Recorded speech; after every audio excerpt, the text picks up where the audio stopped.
Hello, I'm Martin Lewis, Senior Lecturer Emeritus in the Department of History at Stanford University, and this is a lecture on the historical geography of coca and cocaine. It's lecture number 9 in the Geocurrent series on the history and geography of natural psychoactive substances. So first I want to differentiate coca from cocaine. Coca refers to a plant and its leaves, which are chewed for their psychoactive effect. Cocaine is the main psychoactive component in coca leaves. There are actually quite a few others, but cocaine is the main one. It was extracted in the 1800s and then became a drug in its own right. In this course, I prefer to talk about natural psychoactive substances.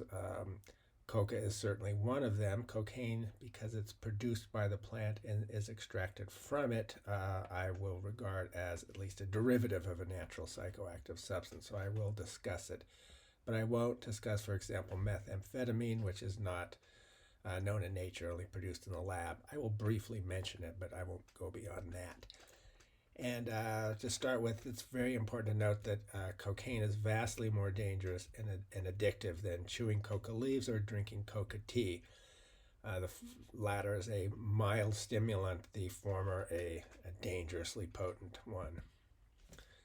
So coca refers to a genus of plants, Erythroxylum. There are a number of different species. They're all very rich in alkaloids. They're from South America and to some extent Central America as well. There's been some recent research on the genetics of this genus.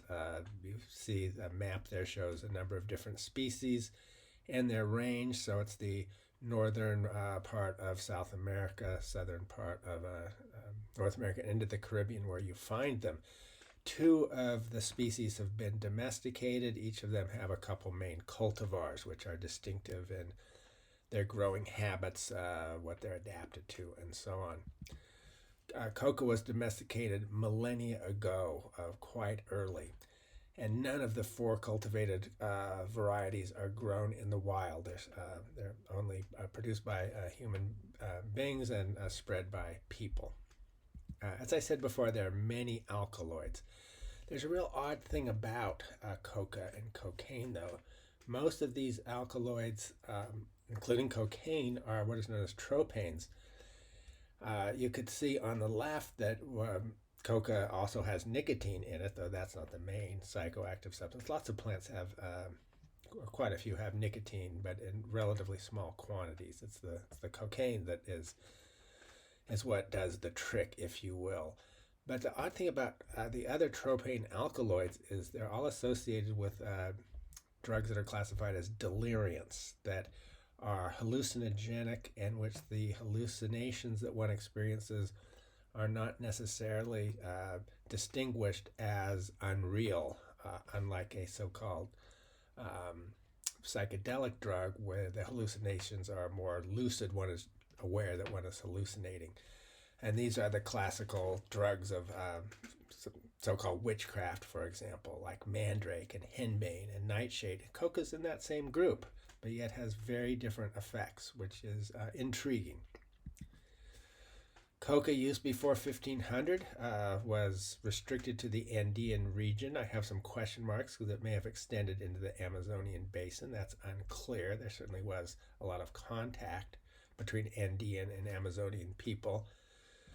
The area of domestication, very similar to the area where tobacco was domesticated. In the case of coca, it's a narrow band in the eastern Andes Mountains, just above the Amazonian lowland, a place called the Yungas. I'll show you that on a map a little bit later on. Like beetle chewing, coca chewing requires an alkaline additive. It's generally going to be lime, although you can use an ash mixture, another alkaline substance. It helps to make the leaves themselves alkaline rather than acidic, which will allow the human body to extract the alkaloids, particularly cocaine. So a lot of it just simply has to do with the pH of the mouth. It's also said to enhance the flavor. I've never chewed coca, so I can't say anything about that. what we do know is there's a very long history of coca use. Here's an article on early Holocene. So Holocene is basically the last 10, 12,000 years of geological history after the end of the last glacial episode. And here we have good evidence for chewing cocaine at least 8,000 years before the present. This is from archaeological digs. The authors of this article found and identified coca leaves in the floor of a house from this period that was excavated. Also pieces of calcite, which is used by the chewers to bring out the alkaloids from the leaves. Extraction and chemical analysis at a group of neighboring sites suggests that specialists were beginning to extract and supply lime, and by association coca, as a community activity at about the same time that farming began. In fact, there are some scholars who think that coca may have come first before farming, just like some think that alcohol predated farming in the Fertile Crescent, something I talked about in the second lecture in this series. There's even some evidence that early coca use was associated with increasing social complexity. Well, that goes hand in hand with agriculture. But here's another excavation 7,000 years ago, northern Peru, and the authors focused on the processing of lime, most likely used for coca, that launched a community towards social complexity. So in other words, the development of sort of semi-large scale processing of calcium carbonate to create the lime trade networks and so on. So presumably very important in creating social bonds, connecting different communities, and perhaps launching the society towards social complexity. Certainly in the traditional Andean region, coca has a very important spiritual role. And we've talked about this with many psychoactive substances, how they began in a sort of a religious context, and that's certainly true for coca. So to quote an article here from a journal called Harbor, in the Andean worldview, the coca leaf holds a deep spiritual significance. It is considered sacred, a divine gift from Pachamama, the Mother Earth, to her children. The leaf serves as a bridge to the divine, a tool for communicating with the spiritual world, and a medium through which the Andean people can connect with their gods, their ancestors, and cosmos. It is seen as an emblem of life, a symbol of unity and the reciprocal relationship between all living things. Now, this is a bit unusual because when we have a psychoactive substance associated with connections to the spirit world, it's usually going to be a more potent substance, usually a psychedelic substance, something that really changes your ways of perceiving the world. Coca is more of a simple stimulant as chewed, similar in effects perhaps to caffeine or khat, which I'll talk about later on. And there were religious implications with both tea and coffee, but it was mostly for monks to keep themselves awake so that they could engage in other spiritual activities like chanting or praying or dancing to reach a state of communion with the divine. But coca is distinctive. It's still very essential to the cultural rule of the Quechua people. So Quechua was the language of the Inca Empire. It's still widely spoken. I have a slide on that. But an article from a couple of decades back from an American ethnologist, though, that emphasizes the symbolism of coca chewing, and it's to be Quechua, tied up with the ethnic identity. And I highlighted the text that talks about the reciprocal sharing of coca leaves among two or more individuals, accompanied by prescribed phrases of invitation and thanks and invocations to three classes of spiritual beings. Quechua people today are essentially all Christian, but there are many aspects of the pre-Christian religious beliefs that have carried on in their folk tradition and their daily life. So Quechua is by far the most widely spoken indigenous language to the two American continents, American Indian language, if you will, up to 10 million speakers.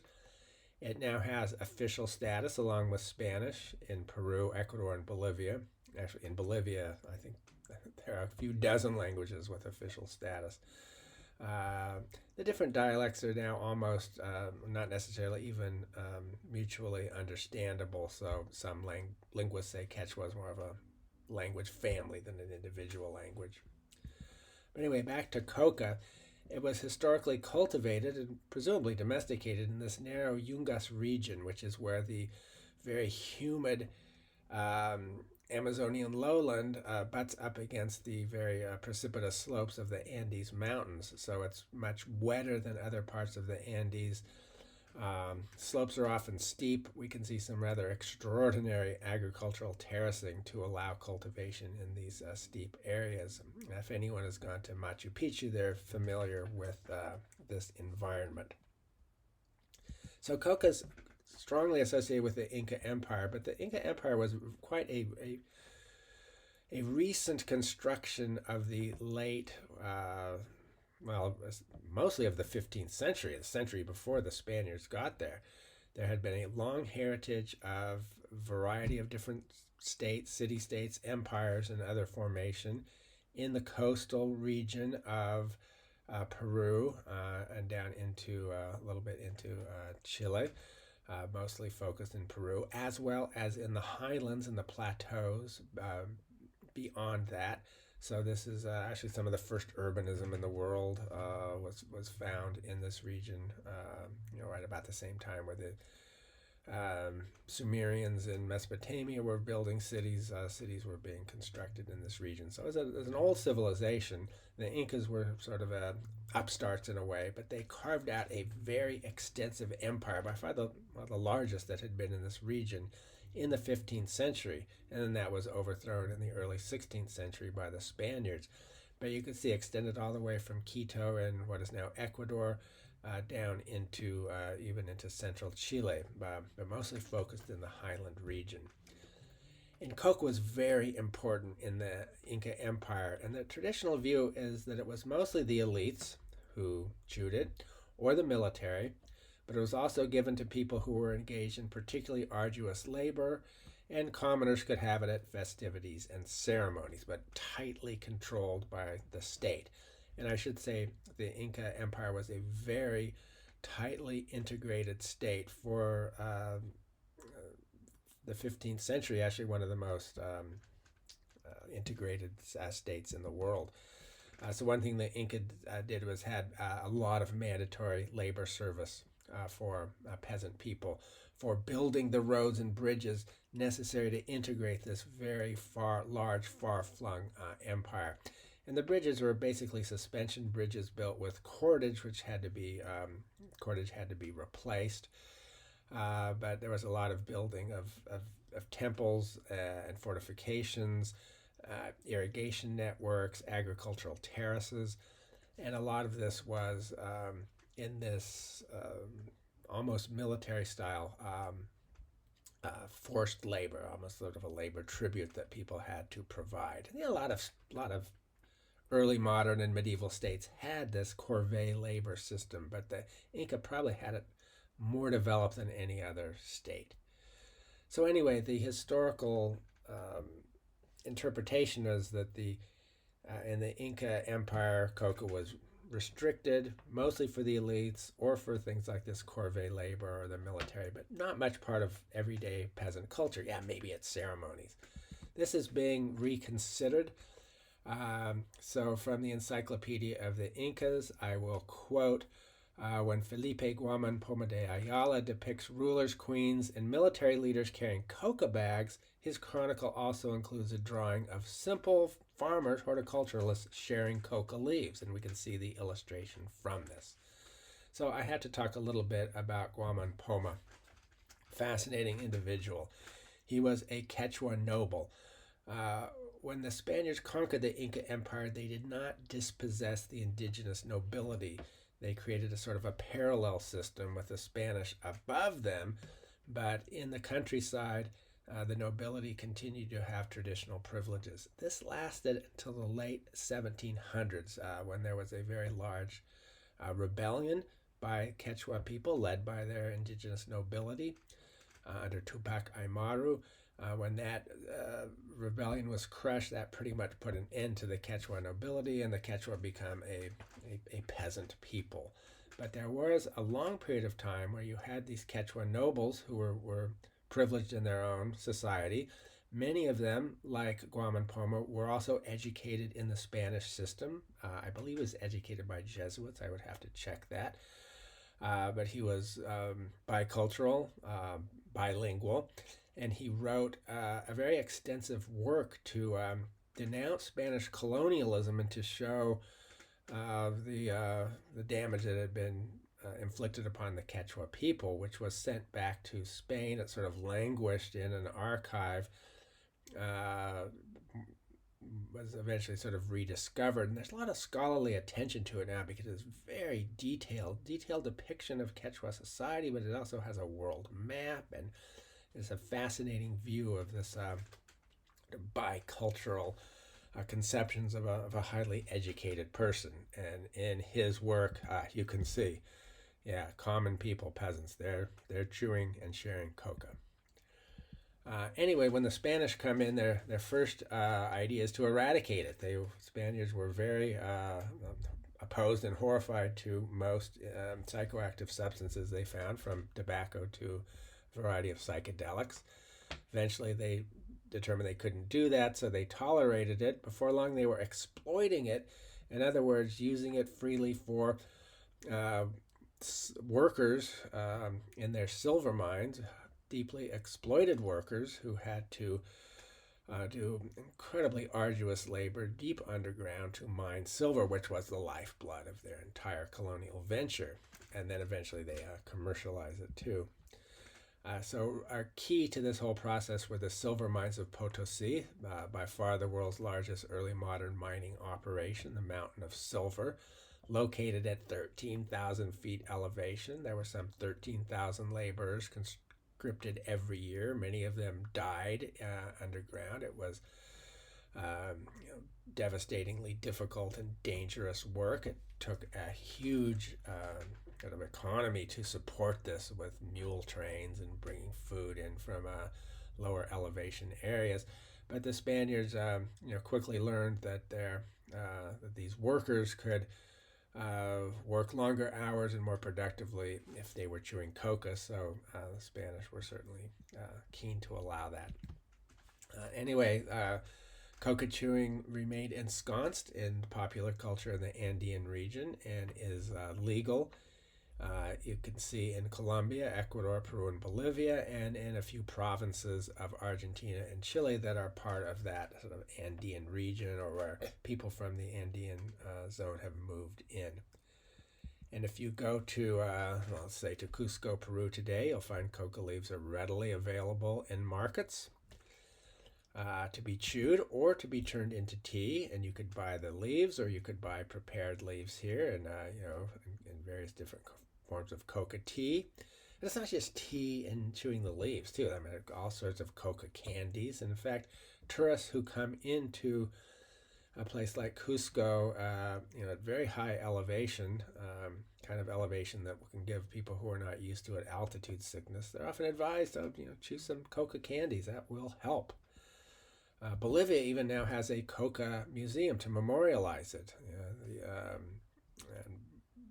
The product and its history, and so on.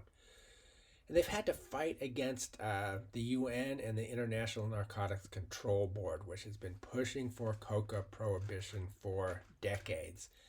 So as you could see, the Transnational Institute, this is the International Narcotics Control Board anyway, the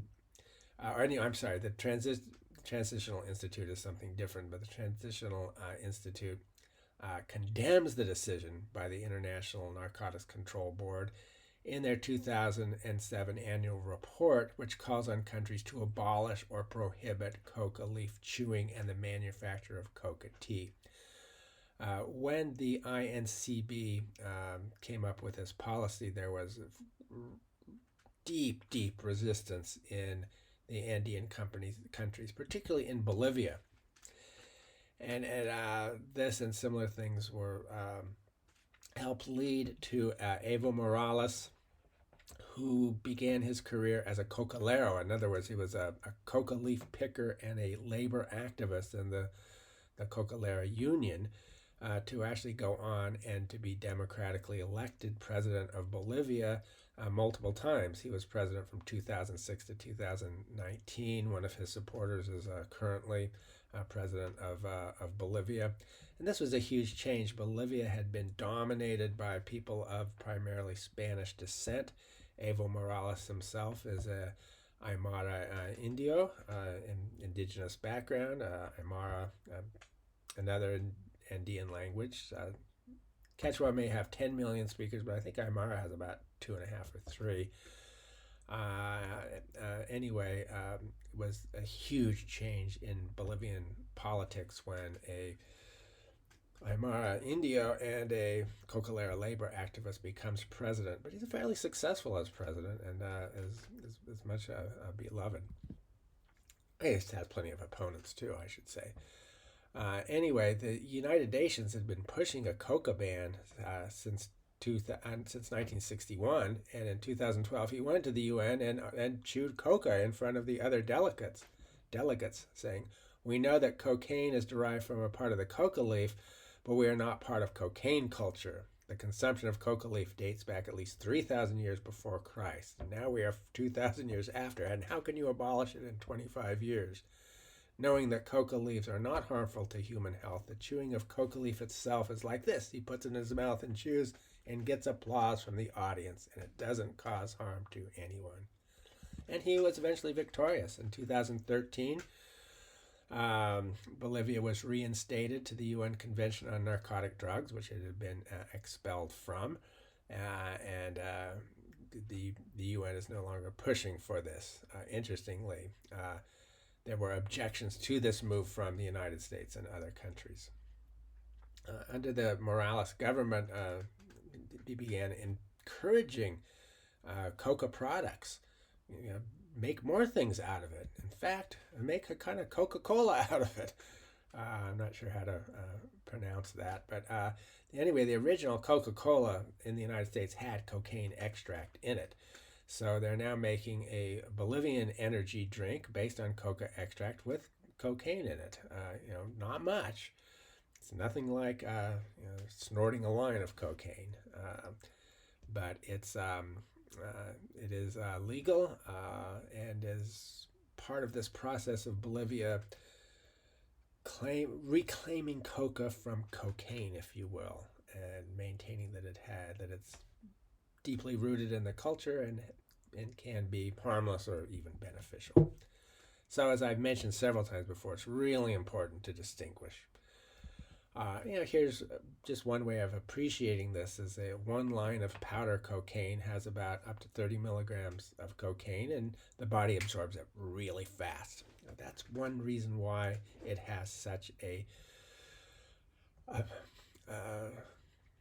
addictive quality and appealing to many people, as you get a euphoric rush almost immediately. It doesn't last all that long, but it hits hard.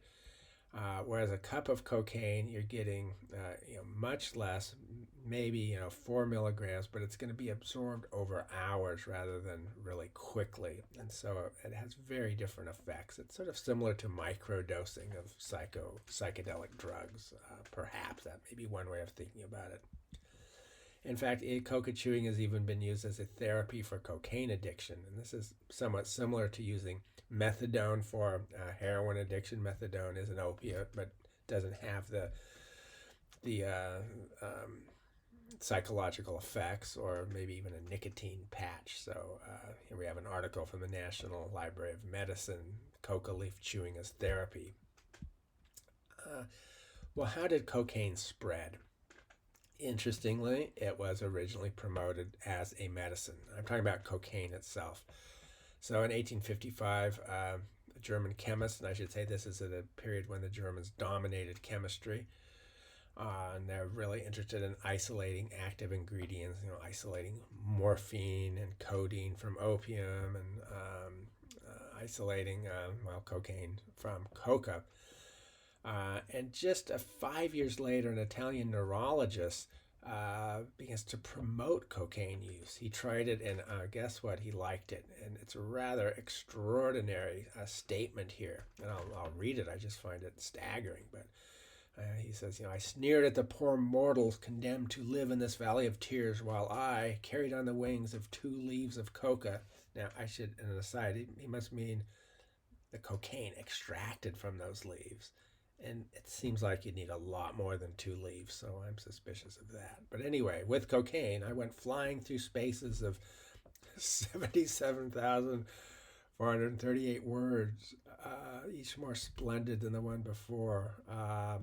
An hour later, I was sufficiently calm to write these words in a steady hand. God is unjust because he has made man incapable of sustaining the effort of coca all life long. I would rather have a lifespan of 10 years with coca than a lot of centuries without it. Rather unfortunate.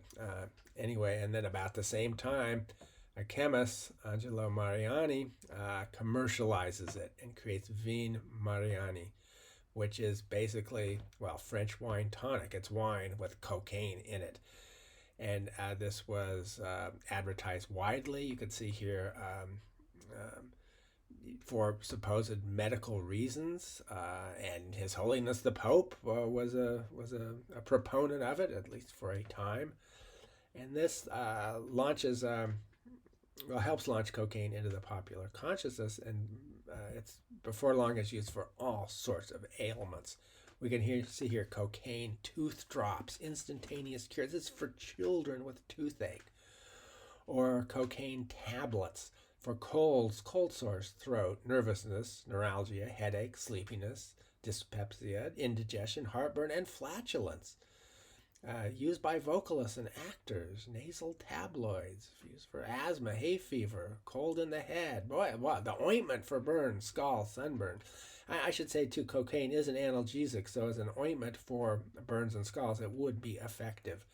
It would not be effective for most of these things. And its negative side effects, of course, quite serious. But Coca-Cola itself was originally marketed as a temperance drink, a way to avoid alcohol, and as a patent medicine. And from 1886, when it first went on sale, until 1903, it had cocaine in it, and enough of a cocaine to have effects. It wasn't just trace amounts, but it was removed. When doing research for this lecture in the spring of 2024, I was very surprised to read that the Dutch took to growing coca in Indonesia to supply this booming European market for cocaine. Today, almost all coca, virtually all, is grown in the original area, slightly beyond that, but it's in the Andean region and some adjoining lowlands of South America. But in the late 1800s, early 1900s, it was grown by the Dutch colonial administration, which was always keen to find an agricultural crop that they could profit by. And you can see 1912, they sent 1,000 tons to Amsterdam for processing, and it was for a while a top global exporter. Eventually, after cocaine was outlawed, it disappeared, and as far as I know, it's not returned to that area. So it's interesting to look at some of the enthusiasts for cocaine at the time. Sigmund Freud was certainly one of them, wrote a book called Über Coca. And I'll quote from it: exhilaration and lasting euphoria, which in no way differs from the normal euphoria of a healthy person. You perceive an increase in self-control and possess more vitality and capacity for work. Well, yeah, more capacity for work, but I certainly would disagree with increase of self-control. That's not what most cocaine users experience.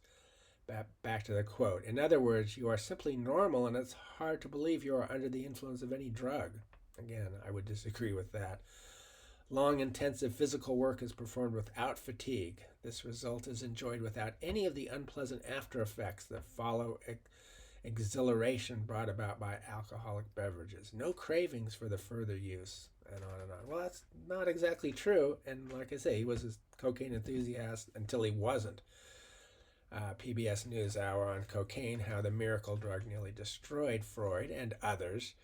And Freud's quote here is kind of weaselly, right? I had been the first to recommend the use of cocaine, And in 1885, this recommendation has brought down serious reproaches upon me. Well, no kidding. He wasn't the first, but he was quite the enthusiast. Into the fictional world, fictional detective Sherlock Holmes was a cocaine enthusiast.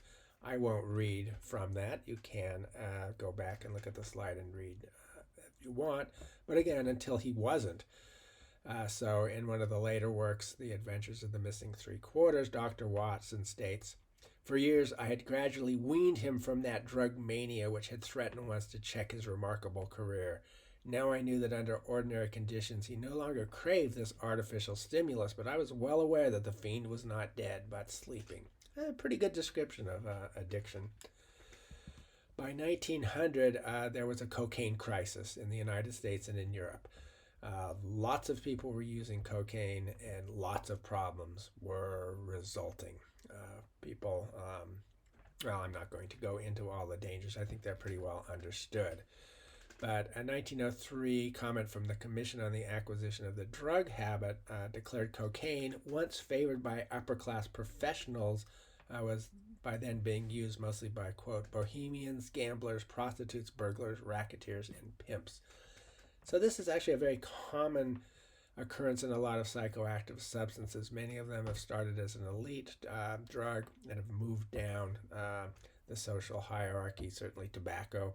Well, tobacco started with sailors and pirates, but it was really popularized in Britain by people like Sir Walter Raleigh. Coffee and tea were once mostly for the elite, and then they spread down. So cocaine, quite expensive, but at first, so yes, upper-class professionals, but then moved down. We'd actually see the same sort of thing repeated in the 1970s and 80s. This is a great warning illustration from 1900 from the political satire magazine Puck. You can see top illustration from The Age of Drugs by Louis Dalrymple. Shows the interior of a drugstore with a pharmacist dispensing a bracer to a crowd of eager buyers while a girl has a bottle of soothing syrup on the counter. Are bottles and packets of things like arsenic, strychnine, but also opium, cocaine, and the like. So anyway, this was a very damaging sort of drug epidemic, and their major restrictions resulted. By 1950s, cocaine had largely disappeared. So it's interesting. This was a successful campaign to outlaw and eliminate a drug, which worked for a while, for a number of decades. But the Harrison Narcotics Tax Act, this was enacted in 1914 under the Woodrow Wilson administration. Will Wilson, a Democrat. Cocaine only with prescription. And then 1922 under the Republican Harding administration, the Narcotics Drug Import and Export Act, which made it really difficult to import or manufacture and essentially mostly shut down the recreational use of it. But then in the late 1970s, there's a new cocaine surge, cocaine being smuggled in from South America, as the Wikipedia article notes, and I'll quote, "Smuggling rings of Cuban exiles organized trade networks from Latin America to Miami that streamlined the import of cocaine to the U.S. Americans also began favoring less the drugs popular in the 60s counterculture, such as marijuana and LSD, and began to prefer cocaine due to a mystique of prestige that was developed around it." And I'm old enough to remember this pretty well. Many people were saying that cocaine was relatively harmless and a tremendous amount of fun, and it was associated at first with sort of more elite, relatively expensive, but there was a kind of a mania, and a lot of people got in deep trouble, became addicted, and cocaine addiction can result in very destructive behavior. But at the time, magazines often had these open advertisements, not for cocaine itself, which was illegal, but for its paraphernalia, Gold Rush, and you could see, various cutting implements and snorting implements and the like.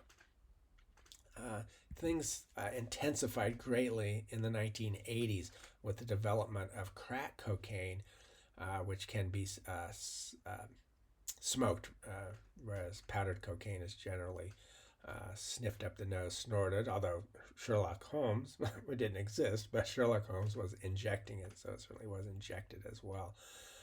But all those forms of ingestion result in a very quick rush of cocaine into the bloodstream, and particularly if it's smoked, it's even faster. And with creating this first what was known as freebase, and then a similar thing called crack cocaine, it became much cheaper to have an effective dose. So it then moves down into poorer communities. It's a very minor change. You can see from the salt of regular cocaine to the freebase or crack. It's just changing a few, changing the molecule in a fairly slight way. But crack cocaine then moves into poor segments of the population, particularly into black communities, with powdered cocaine much more strongly associated with white communities, but crack more associated with black communities. And in the 1980s, the U.S. cracks down hard on cocaine. And I say too hard because you had the situation with much, much longer prison sentences for crack cocaine as opposed to powdered cocaine. And many scholars and activists viewed this as deeply racist because the powdered cocaine was mostly in the white community and the crack cocaine mostly in the black community. And really essentially the same drug, only a minor difference, but with these big differences. I'll talk a little bit now about the current geographical patterns. I have some maps, but I have a question mark here because I really have a lot of doubt about the accuracy. It's really hard to get information. You have to rely generally on self-reporting, although now scholars are figuring out other ways. But according to this map from 2018, cocaine was mostly used highest use in New England, some of the Pacific and southwestern states are really sort of a focus there. I put a question mark on Nevada and West Virginia because I have a very hard time believing that there's a greater percentage of young adults using cocaine in West Virginia than in Nevada. Cocaine still has a bit of an aura, I suppose. West Virginia, much more associated with methamphetamine, which has somewhat similar effects, is generally much cheaper. So anyway, I find that surprising. Also, you can compare this map. You can look at New England and New York with another map from about the same time. The earlier one was young adults. This one is anyone age 12 or older. But the orange color is high cocaine usage. And we're showing it high in Vermont, New Hampshire, and New York, much less in Maine or Connecticut here. But I bring this up because this would indicate sort of a negative correlation with methamphetamine use. So like there's a competition between the two. So this map shows very high levels of cocaine and low levels of meth use in New England and into the mid-Atlantic states. There may be some truth here. But taking that same map base and comparing it, a map of cocaine and methamphetamine for the country as a whole, it indicates high levels of cocaine use in Nevada. Remember the earlier map showed relatively low in Nevada, but high use of both in Nevada, Oregon, Montana, Colorado, and Kansas. I think it's hard to understand why that would be the case. So take these with a grain of salt. Looking at overdose deaths, you can get more accurate information, and cocaine overdose deaths have been increasing, but really particularly in combination with opioids. And so this is really part and parcel of the opioid fentanyl epidemic, which I'll talk about later on. So if you just take cocaine itself, it's been fairly flat, but you combine the two, when the two are combined, which was quite uncommon until about 2014, and then spiked. Very distressing information. In Europe, cocaine use seems to be concentrated in the West and to a certain extent in the North. much lower rates of cocaine use in Eastern Europe in the former Soviet bloc, with a notable exception of Estonia.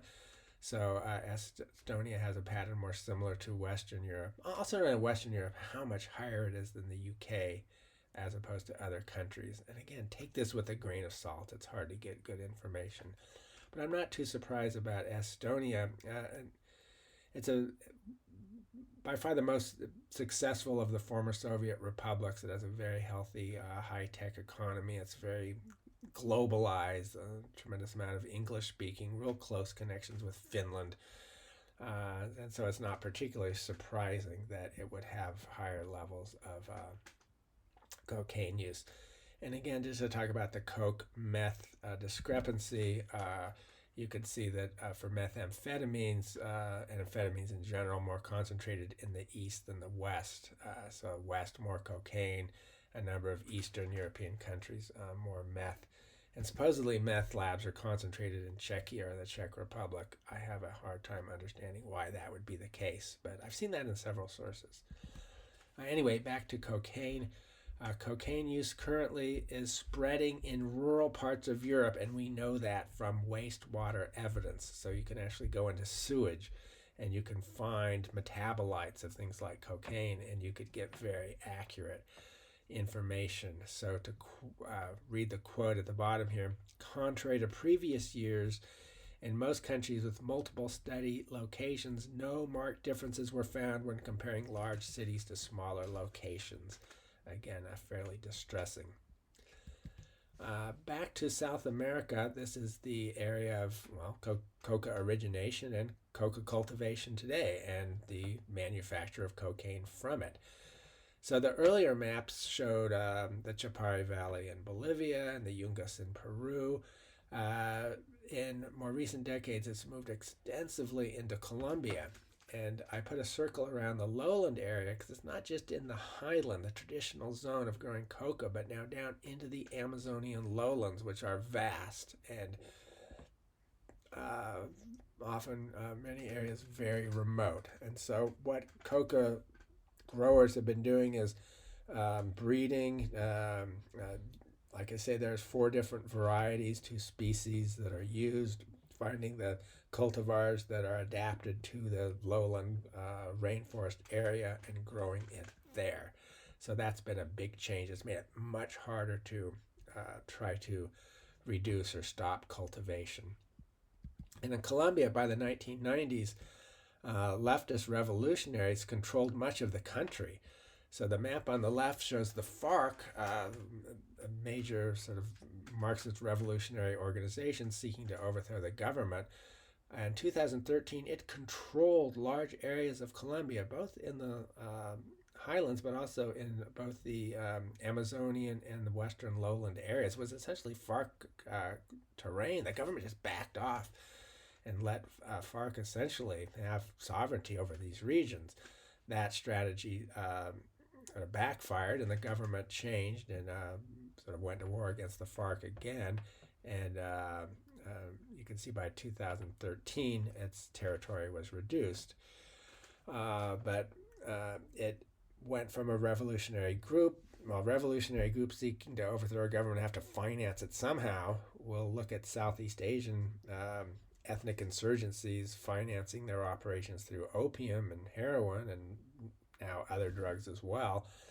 But originally they were financing themselves through this coca growing and the cocaine trade, and then later a lot of them simply became more interested in enriching themselves.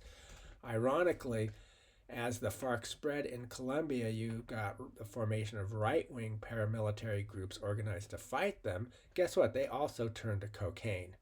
So, quote this New York Times article, from his early days as a small-time marijuana farmer, Mr. Giraldo has grown into El Patron, a narcotics kingpin and paramilitary commander whose anti-insurgent mission has devolved into a murderous criminal enterprise controlling much of Colombia's northern coast.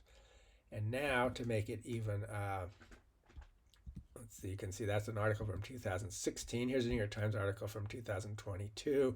We find, in some cases, left-wing revolutionaries and right-wing paramilitary forces joining together because now they're both more interested in enriching themselves through cocaine. So to quote this, while many Colombians call these new groups the dissidents, a reference to FARC fighters who rejected a peace deal hammered out with the government, their compositions are more complex. And some former foes, rebels, soldiers, and paramilitaries, as well as new recruits and organized crime members, have united around the lure of a paycheck. So political views can dissolve in the face of the lures of vast amounts of money.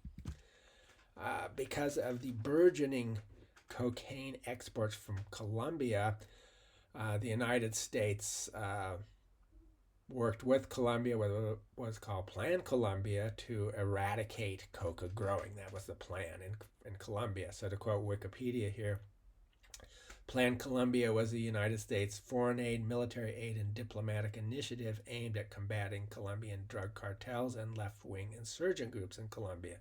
The plan was originally conceived in 1999 by the administrations of Colombian President Andres Pastrana and U.S. President Bill Clinton, signed into law in the United States in 2000, and continued under President George Bush. So again, we can see both Democrats and Republicans working together on this.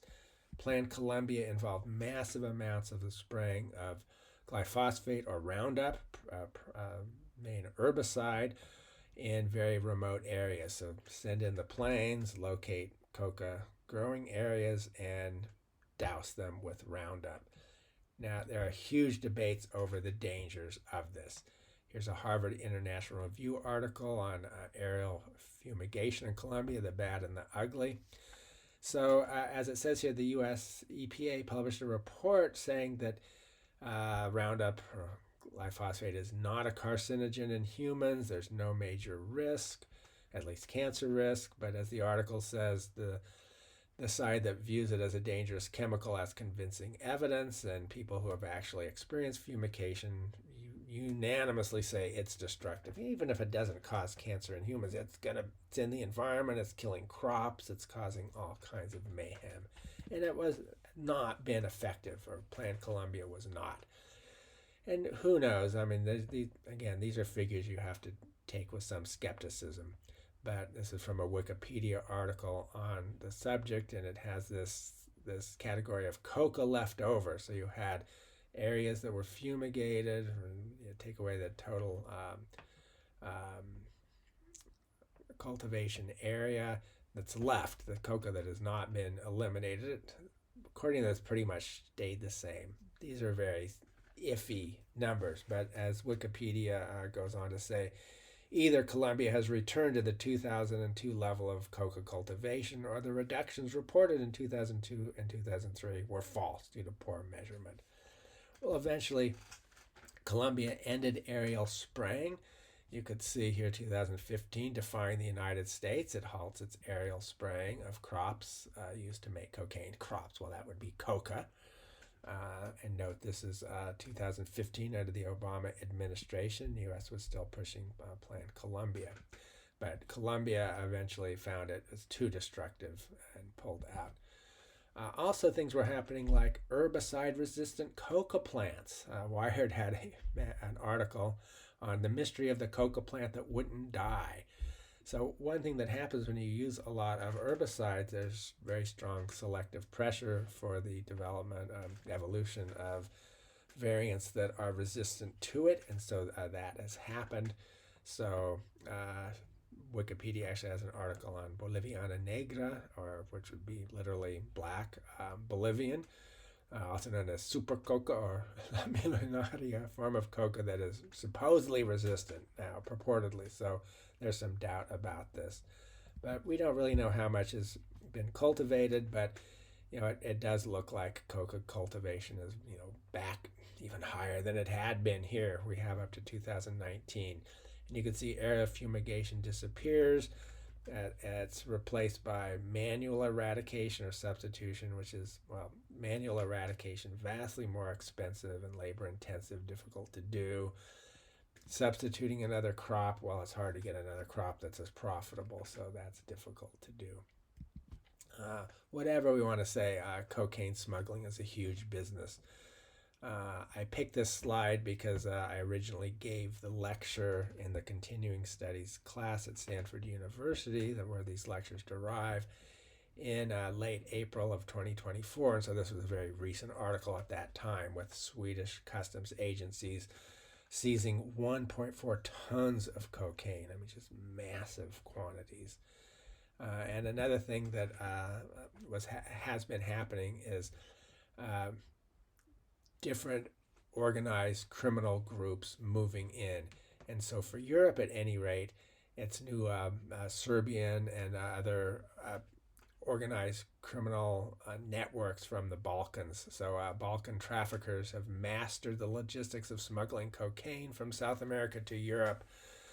On land and sea, police are scrambling to keep pace, and we have some information on the amount of cocaine, seized cocaine at sea, linked to these Balkan networks. So finally, just to offer some concluding remarks, we have a very different historical geographical patterns here with coca and cocaine than we do from the other drugs we've looked at. We have the very interesting phenomenon of coca failing to globalize, but then the rapid globalization of its extracted main alkaloid, cocaine.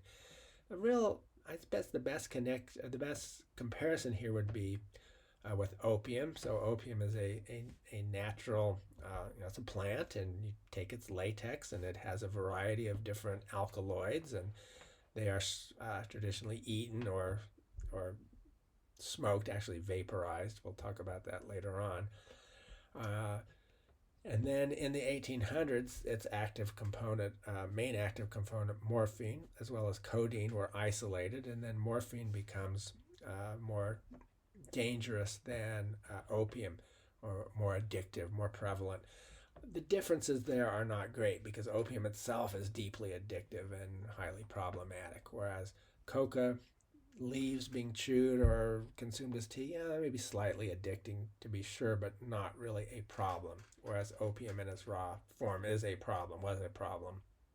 So it's really nothing really quite to compare.